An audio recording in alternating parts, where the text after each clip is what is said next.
Tout d'abord, retenons que personne au monde n'a la certitude de la date exacte du recensement de la population dont parle Saint Luc.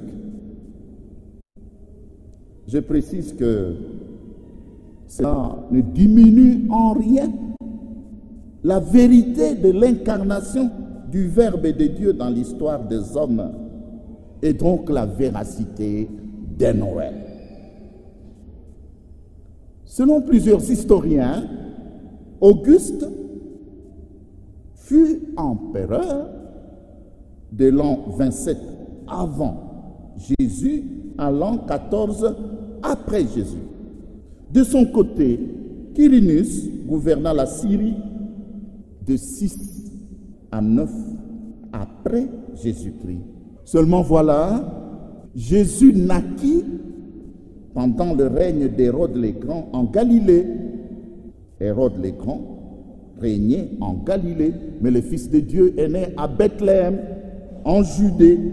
Le règne de ce grand tyran a commencé en l'an 4 avant Jésus-Christ, ainsi que l'atteste le même Luc dans son premier chapitre, verset 5, mais tout aussi Matthieu dans son deuxième chapitre, au premier verset.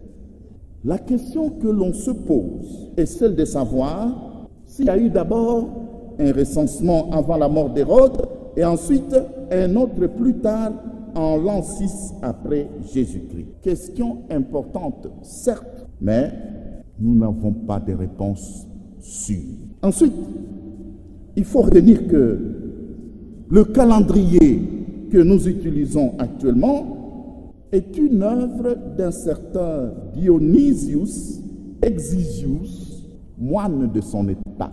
Il calcula ce calendrier, tenez-vous bien, en 550 après Jésus-Christ, longtemps après. C'est donc de lui que nous tenons le calcul des années à partir de la venue de notre Seigneur Jésus-Christ, appelé année 0. En clair, les années avant la naissance de Jésus sont dites avant Jésus-Christ et naturellement, les années après cette naissance sont appelées après Jésus-Christ. Ainsi se présente le calendrier chrétien. Apparemment, en calculant ce nouveau calendrier chrétien, notre moine se serait trompé de 4 années. Alors, Monseigneur le vicaire général, frères et sœurs, ne fulminez donc pas de colère si quelqu'un vous disait que la date de naissance de Jésus fait l'objet de discussions et n'est donc pas connue avec exactitude.